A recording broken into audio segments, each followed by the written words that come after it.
அனைவருக்கும் நன்றி. வெகு நாளாக எங்களிடம் கேட்கப்பட்ட இந்த மேனிஃபெஸ்டோ என்பது எப்பொழுது வெளியிடுவீர்கள் என்பது ஒரு 2 வருடமாகவே அதற்கான விவாதங்கள் நடந்து கொண்டிருக்கின்றன. இந்த மேனிஃபெஸ்டோ என்பது எலெக்ஷனுக்காக அவசரப்பட்டு உங்களுடைய மனங்கவர் திட்டங்கள் உங்களுக்கு சொல்வதற்காக செய்யப்பட்டதல்ல. நீண்ட கால ஒரு தொலைநோக்குடன் இதை செய்திருக்கிறோம். அதை செய்தது இப்ப எலெக்ஷனுக்கு எது சந்தோஷமா இருக்குமோ அப்படி அவர்கள் சாதி வாரியாகவோ அல்லது அவர்கள் துறை வாரியாகவோ அந்தந்த சலுகை அப்பப்ப கொடுத்துட்டு ஏற்பாடு பண்ற விஷயம் இல்லை. தவிர ஆட்சி காலத்தில் நடந்த காயங்களுக்கு போடும் பேண்டேட் அல்ல எங்களுடைய மேனிபெஸ்டோ என்பது. இது தொலைநோக்கு திட்டம், விஷன். இவங்கெல்லாம் என் கூட சேர்ந்ததுக்கு காரணமே ஏதோ ஒருத்தருக்கு ஒரு தொலைநோக்கு இருப்பதும் தமிழகத்தை சீர அமைக்க வேண்டும் என்ற ஒரு நல்லெண்ணம் இருப்பதையும் பார்த்து இவர்கள் எல்லாம் ஒவ்வொருவராக என்னிடம் தங்கள் தனித்திறமைகளை இதில் வார்த்து கொட்டி உருவாக்கிய விஷயம். அதில் எங்களுடைய துணைத் தலைவர் திரு பொன்ராஜ் அவர்கள் தன்னுடைய அனுபவத்தை கொண்டு வந்திருக்கிறார். நாங்கள் எல்லோரும் சேர்ந்து அதை விவாதித்திருக்கிறோம்.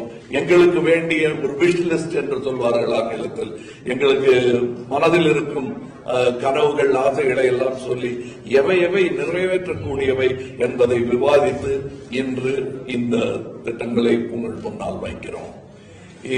இது தற்காலிகமாக தப்பித்துக் கொள்ளும் ஒரு ஆவணம் அல்ல, இது ஒரு வாழும் உயிருள்ள ஆவணம்.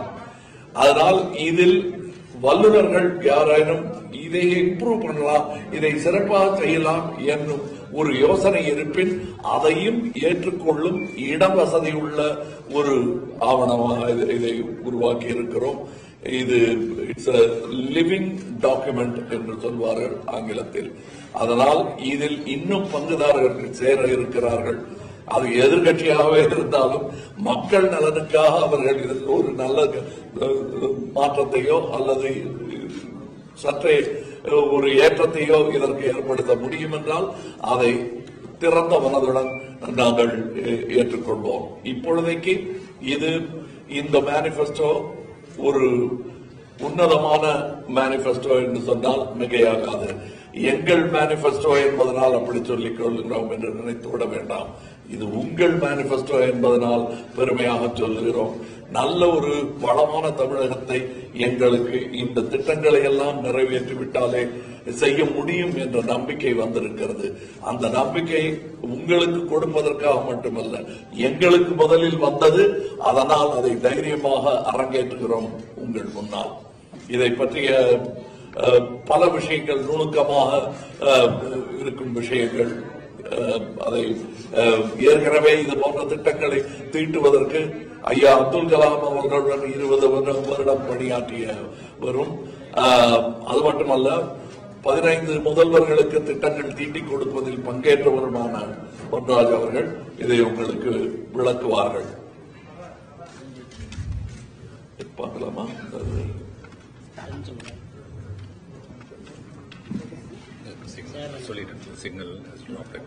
சிக்னல் ட்ராப் ஆயிருக்க இல்லையே, இது இன்னர் தானே வந்துட்டு.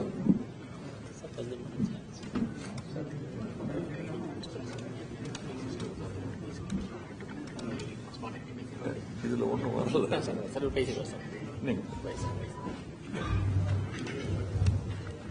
இந்த தேர்தல் அறிக்கை, மக்கள் நீதி மையத்தினுடைய தேர்தல் அறிக்கை ஒட்டுமொத்த தமிழகத்தை வரி வருமானத்திலிருந்து நடத்தி அதை கடனாளியாக ஆக்கிய தமிழகத்தை முதலில் வரி வருமானத்திலிருந்து வளர்ச்சி பாதைக்கு செல்லக்கூடிய வகையிலே தான் இது அமைக்கப்பட்டிருக்கிறது. வரியை மட்டுமே நம்பி இந்த தமிழகத்தை கடன் வாங்கித்தான் இந்த தமிழகத்தை நடத்த முடியும் என்ற நிலையில் தான் கடந்த 50 ஆண்டுகால ஆட்சியில் வைத்திருந்தார்கள். அதை மாற்றி வளர்ச்சிக்கான திட்டங்களை கொடுத்து விவசாயத்திலும் தொழில்துறையிலும் உற்பத்தித் துறையிலும் வளர்ச்சியை உருவாக்கி அதன் மூலமாக இந்த கடனை 5,70,000 கோடி கடனை அடைத்து வரி வருமானத்திற்கு நிகரான இணையான வளர்ச்சியை உருவாக்கி நான் சார் சொன்னவரை 50 லட்சத்திலிருந்து 1 கோடி பேருக்கு வேலை வாய்ப்பு, அடுத்து ஒட்டுமொத்த தமிழகத்தை ஒரு வளமான நாடுகளுக்கு இணையான நாடாக உருவாக்கக்கூடிய ஒட்டுமொத்த திட்டம் தான் இந்த திட்டம். இது வெறும் ஒரு 5 ஆண்டுகளுக்கான தேர்தல் அறிக்கை அல்ல, இது குறைந்தது 10 ஆண்டுகளுக்கான ஒரு விஷன் டாக்குமெண்ட் தான் இது. அப்ப அப்படிப்பட்ட அந்த விஷன் டாக்குமெண்ட்டை இங்கு நாங்க பிரின்சிபலா வச்சிருக்கோம். அதன் மூலமாக ஏழ்மை என்பது அழிக்கப்பட்டு ஒழிக்கப்பட்டு செழுமை என்ற நிலை உருவாக்கப்படும். இலவசம் என்ற நிலை வாங்கித்தான் ஆக வேண்டும் என்ற நிலையிலிருந்து வறுமை கோட்டு கீழே இருக்கக்கூடிய மக்கள் செழுமை கோட்டிற்கு கொண்டு வரப்படுவார்கள். அவர்களது வேலை வாய்ப்பு, அவர்களது வருமானம் 2 மடங்குக்கு மேல உயர்த்தப்படும். தனிநபர் வருமானம் 7 லட்சத்திலிருந்து 10 லட்சமாக 10 லட்சத்துல அந்த அடுத்த 10 ஆண்டுகளில் நாங்கள் உயர்த்தி கொண்டு வருவோம். அப்படின்னா என்னன்னா மினிமம் ஒரு 60,000 ரூபாய் தனிநபர் வருமானம் ஒரு 60,000 ரூபாய் உங்க கையில் கிடைக்கும். இன்னைக்கு 15,000 ரூபாய் தான், இன்னைக்கு 13,000 ரூபாய் தான் இருக்கு தனிநபர் வருமானம் தமிழகத்துல. அதை ஒரு 60,000 ரூபாய் ஒவ்வொருத்தருமே தனிநபர் வருமானத்தை பெறக்கூடிய வகையில இந்த திட்டங்கள் உருவாக்கப்பட்டிருக்கிறது. இது இப்பொழுது இப்ப இந்த இலவசங்கள் என்பது அவர்கள் உங்களுக்கு கொடுப்பது அல்ல என்பதை ஃபர்ஸ்ட் மக்கள் புரிந்து கொள்ள வேண்டும். நிறுவனங்களும் புரிந்திருக்கும், அதை நீங்கள் தெரியப்படுத்த வேண்டும் மக்களுக்கு. இது அவங்க 5 லட்சம் ரூபாய் கடன் இருக்கு, இதுக்கு மேல இலவசம் கொடுத்தாங்கன்னா உங்க தலையில இன்னும் கடன் வைக்கிறாங்க. நீங்க அந்த வருஷம் வாஷிங் மிஷினை தேவையற்ற அதிக விலை கொடுத்து வாங்குவதாகத்தான் அர்த்தமே தவிர இலவசமாக உங்கள் வீட்டுக்கு வந்துவிட்டது என்று நினைத்துக் கொண்டிருப்பது உங்கள் ஏமாளித்தனத்தை அவர்கள் முதலீட்டாக்குகிறார்கள் என்பதுதான் உண்மை. இப்ப நீங்க கடைசியா அந்த இவங்க ஆட்சியிலிருந்து நீங்கி விட்டார்கள், அதனால கசானா காலியாக இருக்கும். இவர்கள் கொடுத்த வாஷிங் மிஷினுக்கான பில் உங்கள் தலையில் வரும். அதாவது நல்லா சாப்பிட்டுட்டு அது அங்க இருக்காரு, அவர் பில்லு கொடுத்தாருன்னு சொல்லிட்டு சாப்பிட்டு போனதுக்கு சமானம். அதைத்தான் இவர்கள் செய்திருக்கிறார்கள். இது அவர்களை குறை கூறி கொண்டிருப்பது அது நடத்தி முடிக்கப்பட்ட நாடகம். அதுக்கு திரை போட்டுவிட்டு புதிய ஒரு அமைப்பு, புதிய திட்டம் இது. இந்த 5 கோடி கடனையும் அடைத்து அதிலிருந்து உங்களை மீட்டவோடு இல்லாமல் லாபகரமாக அரசு தொழில்கள் நடத்தி கொண்டிருக்கும் எல்லா விஷயங்களும்.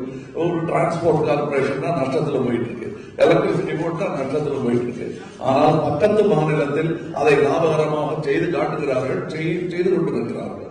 டிரான்ஸ்போர்ட் கார்பரேஷன்ல லாபம் வந்திருந்தோம், அதுக்கு எப்படி பண்ண முடியும்னா அதில் வேலை செய்யும் ஊழியர்கள் அதில் பங்குதாரர்களாக மாறிவிட வேண்டும். இது ஒரு பெரிய வாய்ப்பு. உங்களுக்கு இலவசம் தேவையில்லை, உங்களுக்கு வேலை செய்யும் இடத்தில் சாதாரணமாக உங்களுக்கு கிடைக்க வேண்டிய அந்த மாத இறுதியில் சம்பளம் கிடைக்க வேண்டும். இவங்க ரிட்டையர் ஆனவங்களுக்கு பென்ஷனே இன்னும் கொடுக்கல டிரான்ஸ்போர்ட் கார்பரேஷன். அவங்க பொண்ணு கல்யாணம், பையனுக்கு படிப்பு என்று கற்பனையில் டெய்லி உழைக்கும் போதெல்லாம், வேர்வை சிந்தும் போதெல்லாம் கண்டுகொண்டிருந்த கனவெல்லாம் நினைவாகாமலே இறந்து போனவர்கள் நிறைய பேர் இருக்கிறார்கள். அதெல்லாம் இல்லாமல் அவர்கள் பங்குதாரர்களாக ஆக்கப்படுவார்கள் என்பது எலெக்ஷன் நேரத்துக்கு ஊக்கி அல்ல, அது நீண்ட கால திட்டம். அதை செயல்படுத்த வேண்டும். இப்பொழுது இல்லத்தரசிகளுக்கு ஊதியம் என்றால் எப்படி, நான் 1000 கொடுக்கிறேன், 1500 கொடுக்கிறேன். ஊதியம் என்றால் உழைப்புக்கு ஏற்ற ஊதியம் தானே நியாயமானது. நீங்க எப்படி முடிவு பண்ணுவீங்க இருக்கு இப்படின்னு? அதாவது ஒருத்தருக்கு ஒரு திறமை இருக்கு, அந்த திறமைக்கு ஏற்ப ஊதியம் அவரை வீடு வரை கொண்டு சேர்க்க வேண்டும். அதுல வீட்டு விவசாயம் என்று ஒன்று, வீட்டிலேயே இருந்தபடி செய்யக்கூடிய காய்கறி பண்ணைகள் எல்லாம் வீட்டிலேயே வச்சு நடத்தலாம். அது எப்படி நடத்தலாம்னா சும்மா ஏதோ விலையை கொடுத்து நீங்க போடுங்க வர்றது வரட்டுன்னு உங்க வீட்டுக்கு சாப்பாட்டுக்கு பயன்படக்கூடிய காய்கறி நீங்களே உற்பத்தி செஞ்சுக்கலாங்கிறது ஒரு திட்டம். இன்னொன்று அவர்களுக்கு திறன் மேம்பாட்டு பழக்கி கொடுத்து ஸ்கில் செட் டெவலப்மெண்ட் பழக்கி கொடுத்து மாதத்துக்கு 10,000 15,000 ரூபாய் சம்பாதிக்கும் ஏற்பாட்டை செய்யலாம். அதைத்தான் நாங்கள் இல்லத்தரசிகளுக்கு ஊதியம் என்று சொல்லுகிறோமே தவிர கியூல வாங்கிட்டு போயிருக்கேங்கிறது அல்ல. நம்முடைய திறமையையும் மேம்படுத்த வேண்டும். திறமைக்கேற்ப ஊதியம் வரும். அதெல்லாம் ஒண்ணுமே தெரியாதுங்க. நான் ஏழை, ஒரு குடிசையில் இருக்கேன், எனக்கு என்ன ஊதியம்னா அதற்கேற்ப ஒரு ஊதியம் வழங்கப்படும். ஒரு 3,000 ரூபாயோ 4,000 ரூபாயோ. அப்படி என்ன ஆகும்னா அரசின் பால் வரும் சுமை இருக்காது. இன்னும் சொல்ல போனால் இந்த ஏற்பாட்டை செய்வதன் மூலம் இல்லத்தரசிகளுக்கு வேலை தேடி கொடுக்கிறோம் என்பதுதான் அர்த்தமாகிறதே தவிர கசானாவிலிருந்து அள்ளி அள்ளி எல்லாருக்கும் இலவசமாக கொடுக்கிறோம் என்பது அர்த்தமல்ல. நாங்கள் போட்டிருக்கும் எல்லா திட்டங்களுமே செயல்படுத்தக்கூடிய திட்டங்கள் தானே தவிர, அதனாலதான் நான் சொன்னேன் உங்களுக்கு ஆட்சி காலத்தில் நடந்த காயங்களுக்கு அவசர பேண்டைடு அல்ல எங்கள் திட்டம். அவங்களுடைய மேனிபெஸ்டோ எல்லாம் அப்படிதான் இருக்கு. அதனாலதான் அதை மறைப்பதற்கு, தவறுகளை மறைப்பதற்கு அவர்கள் இலவசத்தை போட்டு மறைக்கிறார்கள். நெருப்பு மேல மண்ணை தூக்கி போடுற மாதிரி. அப்போதைக்கு அது திருப்பி பத்திக்கிட்டு எரிகளை கூட செய்யலாம். அதை இப்போதைக்கு அணைச்சிட்ட மாதிரி ஒரு மாயையை உருவாக்குகிறார்கள். அதெல்லாம் செய்யாமல் இது யூனிக் மேனிபெஸ்டோ, முதன்மையான மேனிபெஸ்டோ என்று சொன்னால் அது மாறுதட்டம் வேலையாக இருக்காது. அது உண்மையை தான் சொல்லுகிறோம் என்றே நீங்கள் புரிந்து கொள்ள வேண்டும். வேற என்ன வேண்டும்? மக்கள் கேண்டீன், இதையும் அம்மா உணவகத்தையும் குழப்பிக் கொள்ள வேண்டாம். இந்த ராணுவ கேண்டீன் என்பது அவர்களுக்கு தேவையான எல்லா பொருட்களையும் ரேஷன் கடையுடன் குழப்பிக் கொள்ள வேண்டாம். நல்ல விலையில் அவர்களுக்கு மக்களுக்கு போய் சேரும் விதமாக மக்கள் கேண்டீன் என்று ஒன்று நடத்த முடியும். அதற்கான திட்டங்களும் இருக்கின்றன. எல்லாம் நல்ல விலையில், அதாவது வியாபாரம் நடந்து கொண்டே இருக்கும். இதில் இலவசம் எதுவுமே கிடையாது. ஆனால் நல்ல விலையில், நியாயமான விலையில் மக்களுக்கு பொருள்கள் போய் சேர்ந்தாலே அவர்கள் வாங்கிக் கொள்ளும் திறனாளிகள் தான். ஆனா அவங்களுக்கு ஃபர்ஸ்ட் கேஸ கொடுக்கறோம்னு சொல்ல வேண்டியது. கறி அடுப்புல வந்து ஏதோ வாழ்க்கையை நடத்திக்கிட்டு இருந்தவங்க திடீர்னு ஒரு புது பழக்கம், அது 300 ரூபாய்க்கு கொடுத்துட்டு திடீர்னு அது மும்மடங்காக உயர்த்துவது, இதெல்லாம் மக்களுக்கு பிரயோஜனமான திட்டங்கள் கிடையாது. மேனாமணிக்குத்தனமான வேலைகள் அவை எதுவும் செய்வதாக இல்லை. இதை நீங்க தயவு செய்து கொஞ்சம் நேரம் எடுத்து எங்களுக்காக படிக்க வேண்டும். காரணம், நீங்கள் வெறும் சாதாரண குடிமக்கள் மட்டுமல்ல, அவர்களுக்கு செய்தி கொண்டு சேர்ப்பவர்கள். அதனால் நீங்க கொஞ்சம் எங்களுடைய அதன் பயன்பெற போகும் பங்காளிகளுக்கு நீங்கள் எடுத்துச் சொல்லும் ஒரு பொழிப்புரையாளராக நீங்கள் மாற வேண்டும் என்பதுதான் எங்களுடைய வேண்டுகோள். இது டிஜிட்டலி அவைலபிள். இது நாங்கள் டிஜிட்டல் பார்ட்டி, அதை முழுமையாக டிஜிட்டல் பார்ட்டியாக மாறிவிட்டவர்கள் என்பதனால் நிறைய காப்பி போட்டு எல்லாருக்கும் கொடுத்துட்டு இருக்கல. But it is available. எந்த இதுல சைட்ல நீங்க போனா இதை பார்க்கலாங்கிற விவரங்களை உங்களுக்கு சொல்வார்கள். தயவு செய்து அங்கே சென்று பாருங்கள். இது உங்களுக்கு மட்டுமே விடுக்கப்படும் அழைப்பல்ல. இந்த செய்தியை பார்க்கும் மக்கள் இதை செய்யலாம், அவர்கள் பார்க்கலாம். இது அனைவருமே பங்காளிகளாகத்தான் நாங்கள் பார்க்கிறோம், பங்குதாரர்களாக பார்க்கிறோம். அவர்கள் அதை அவ்வாறாகவே நினைத்துக் கொண்டு புதிய யோசனைகள் ஏதும் இருந்தால் கூட சொல்லலாம். நாம் சொன்னது போல் இது வாழும் உயிருள்ள ஒரு ஆவணம். அதை அவ்வாறாக பாதுகாக்க வேண்டியது நம் அனைவரும் கடமையும் கூட. வேற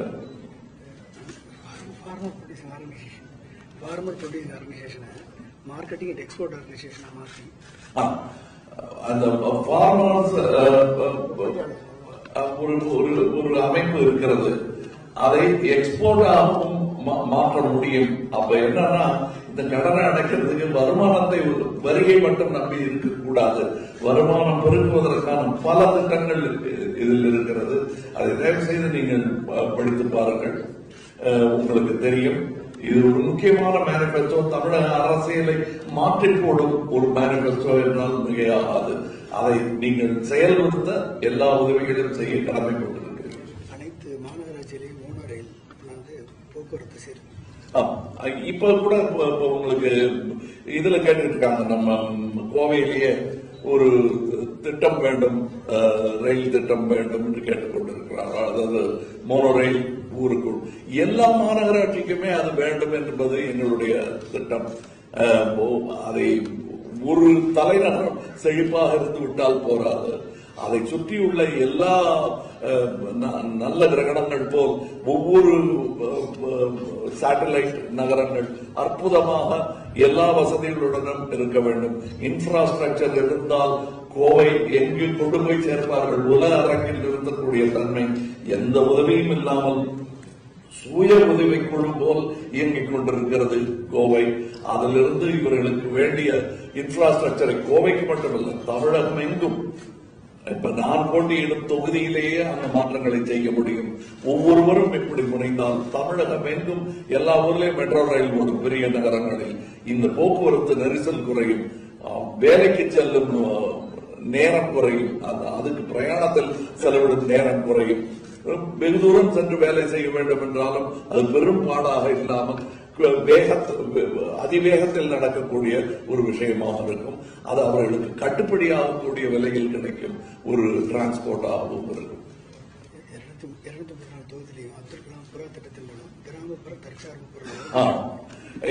இந்த 234 தொகுதிகளிலும் அப்துல் கலாம் ஐயாவுடைய புறா திட்டம் என்ற திட்டத்தின் மூலமா தற்சார்பு கிராமங்களாக மாற்றுவதற்கான திட்டங்கள் உள்ளன.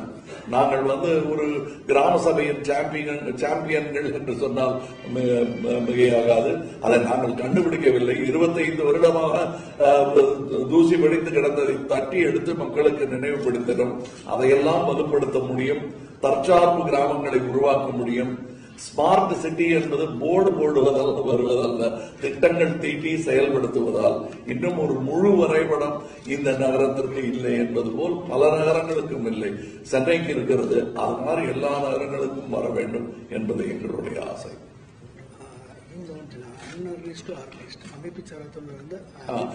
ஏற்கனவே சொல்லி இருக்கிறோம். அமைப்பு சாரா தொழிலாளர்களை கூட நாங்கள் ஒரு அமைப்பாக கொண்டு வர வேண்டும் என்பது எங்களுடைய ஆசை. இதை நீங்க ஏற்கனவே நாங்கள் 7 பாயிண்ட்ஸாக இதை சொல்லி இருக்கிறோம். சந்தோஷ் பாபு அவர்கள் அதை உங்களுக்கு படித்து காட்டி இருக்கிறார்கள். இப்பொழுது அதையும் நீங்கள் சேர்த்து பார்த்தால் இந்த முழு படத்தின் உருவம் உங்களுக்கு தெரியும். எங்கள் திட்டத்தின் விஸ்தீரணமும் பலமும் உங்களுக்கு புரியும். நன்றி. எம்எஸ்எம்இ செக்டார்ல மூலப்பொருட்களுக்கு நம்ம அரசே ரேஷன் உருவாக்கி அவங்களுடைய தொழில் வளர்ச்சிக்கு. ஆமா, எம்எஸ்எம்இ செக்டார்ல அரசே மூலப்பொருள்கள் ஒரு ரேஷன் கடை மாதிரின்னு வச்சுங்களேன், அவங்களுக்கு அதை உருவாக்கி அவர்களுடைய ப்ரொடக்ஷன் இம்ப்ரூவ் ஆவதற்கான எல்லா ஏற்பாடுகளையும் செய்ய முடியும். இன்னும் நிறைய திட்டங்கள் இருக்கின்றன. தயவு செய்து I invite you all to read. Even if you see something in between the lines, அதையும் படியுங்கள். இந்த ஆவணம் உங்களுடையதும் தான். இதில் எந்த பிழையும் இல்லாமல் பார்த்துக் கொள்ள வேண்டியது உங்கள் கடமையும் தான், எங்கள் கடமையும் தான். நன்றி, வணக்கம்.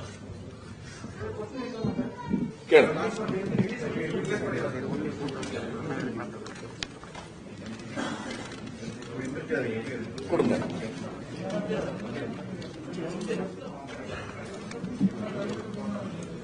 இது பெரிய புத்தகமாக நாங்கள் வெளியிடவில்லை. காரணம், நாங்கள் பேப்பர்லெஸ் சொசைட்டியை நோக்கி நகர்ந்து கொண்டிருக்கிறோம். நிற்கிறோம்.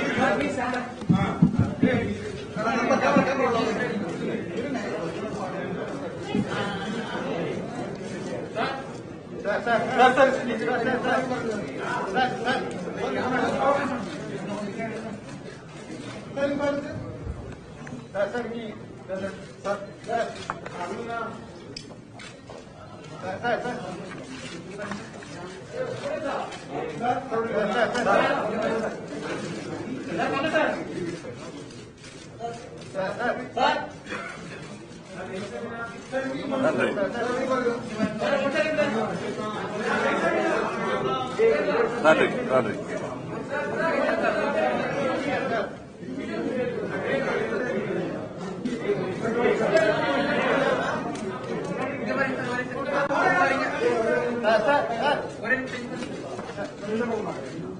ஓகேங்களா?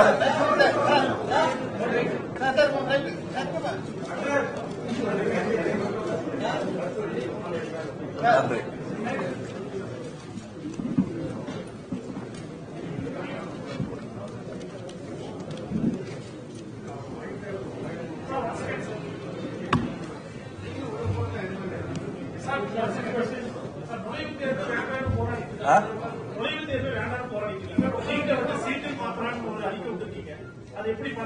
எதுக்கு நுழைவுத் தேர்வு வேண்டாம்னு சொல்லிட்டு இருக்காங்க. அப்படி இருக்கும்போது நீட்டை வந்து நான் சீட்டுக்கு மாத்துறேன், SC WT மாத்துறேன் அப்படின்னு சொல்லியிருக்கீங்க உங்க தேர்தல் அறிக்கையில. அதை பத்தி உங்களுக்கு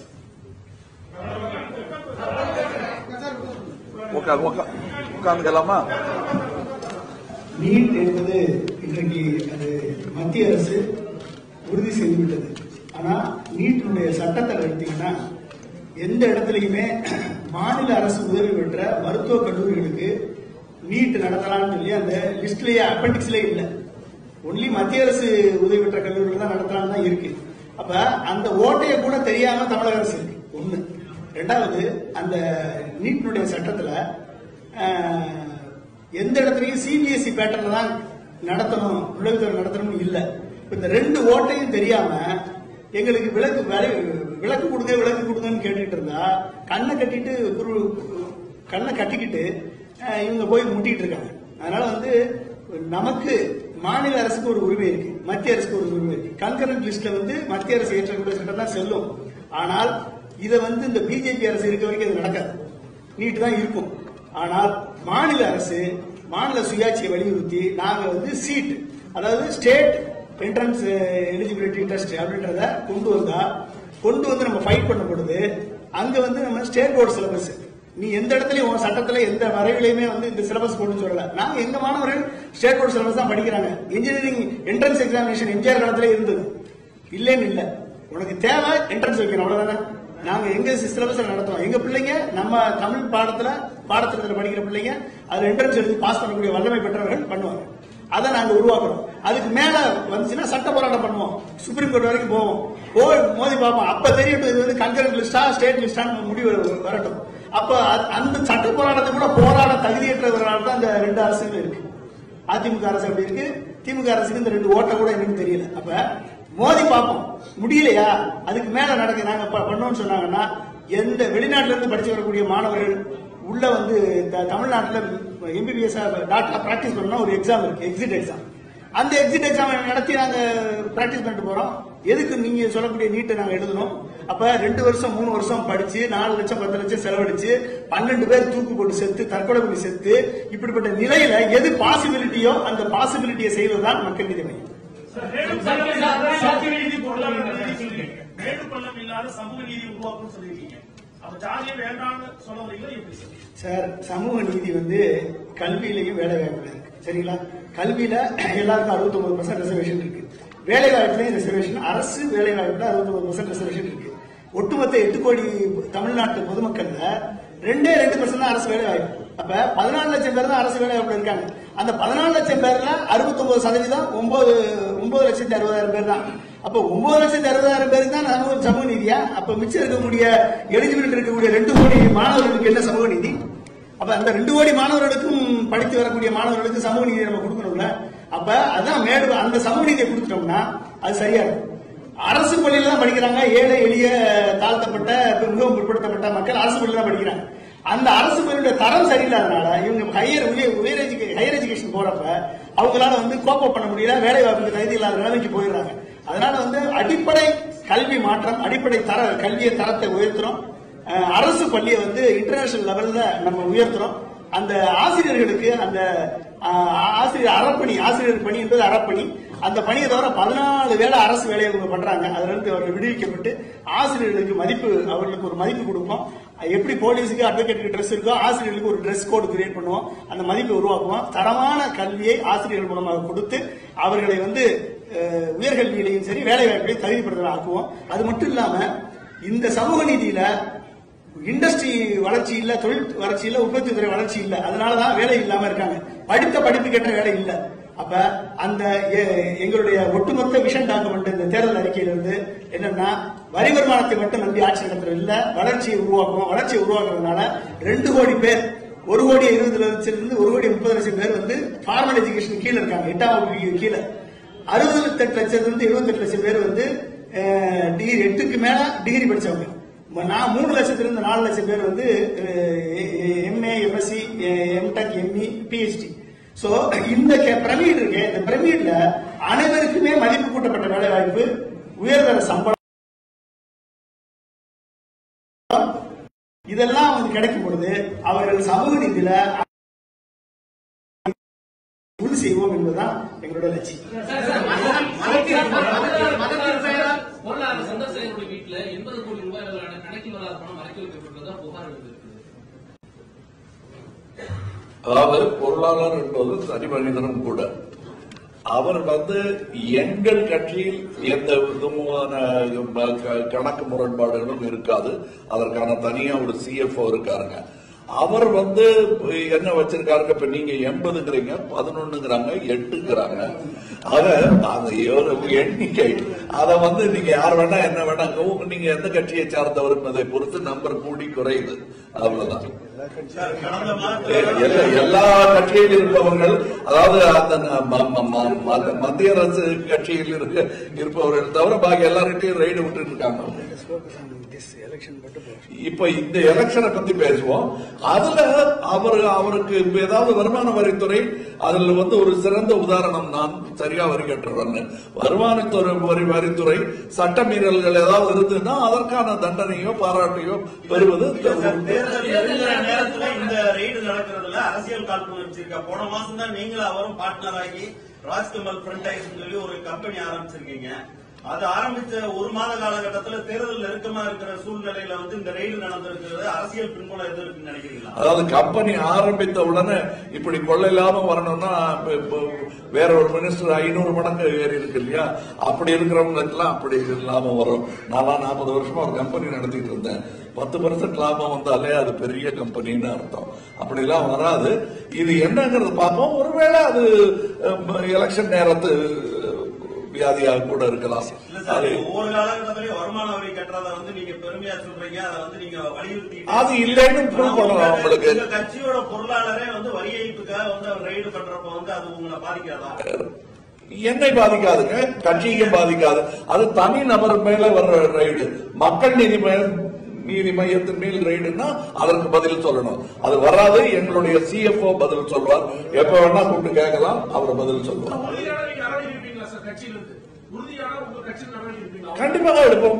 ஏங்க அந்த ஐடி டிபார்ட்மெண்ட், அதான் டில் இன்னசென்ட் டில் ப்ரோவன் கில்டி என்பது சட்டத்தில் உள்ளது. நாங்க திடீர்னு நீங்க உங்க பிரஸ்ல இருந்து ஒரு உந்தல் வருதுங்கிறதுக்காக நாங்க தண்டிக்க முடியாது ஒரு ஆளை. அதாவது ட்ரையல் பை மீடியா செய்யவே கூடாது. அதனால அது நடக்க வேண்டியபடி சட்டம் தன் வேலையை செய்யும். கொங்கு வந்து ஊழலின் கோட்டைன்னு சொல்லி சொன்னீங்க. ஆனா இங்க வந்து நீங்க வந்ததுக்கு அப்புறம் கொங்கு வந்து ஊழலின் கோட்டைனா இங்க இருக்கிற அமைச்சர்கள் ஊழல்வாதிகளா இல்ல இங்க நடக்கிற திட்டங்கள்ல ஊழல் நடக்குதா? அதை நீங்க ஒரு தெளிவாக விளக்கல. புரியலையா உங்களுக்கு? வரேன். அதாவது அமைச்சர்கள் ஊழல்வாதிகள் பேர் சொல்லணும்னா வரிசையா உங்களுக்கு தெரியும், சொல்ல வேண்டியது. அந்த ஊழல் எப்படி நடந்ததுன்னா, திட்டங்கள் நிறைவேறாத திட்டங்கள், பொக்கை கல்லு மாதிரி பாலங்கள் எல்லாம் உடஞ்சி கிடக்க இன்னும் முடிக்காம ஊழல் தான் அது. அது மக்களின் பணத்தை சூறையாடுதல். இன்னும் சொல்ல போனா அதை நீங்களும் எடுத்து சொல்ல கடமைப்பட்டு இருக்கிறீர்கள். உங்களை கோச்சிக்கல, அது தனிநபர் தாக்குதலும் கிடையாது. இது நடந்தது, மக்கள் பணம் காணாமல் போய்விட்டது. கண்டிப்பா உண்டு. பல்லு கட்டணும், டென்டிஸ்ட் மாதிரி உட்கார்ந்து சிங்கத்தோட பல்லெல்லாம் பிடுங்கி வச்சிருக்காங்க. அதை மறுபடியும் எங்கள் மேனிபெஸ்டோல இருக்கு, அதை நீங்க பார்க்கலாம்.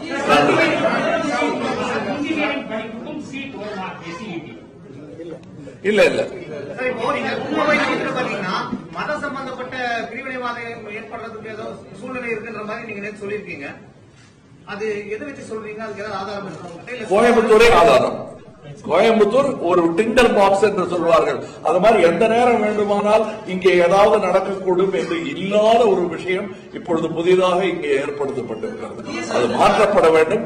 அது வந்து எந்த கட்சி அந்த கட்சிங்கிறதெல்லாம் இல்ல, மக்கள் நல விரும்பி யாராக இருந்தாலும் அதைத்தான் சொல்வார்கள்.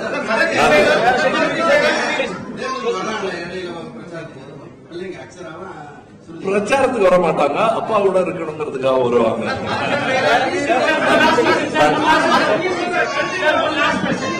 வேற வேற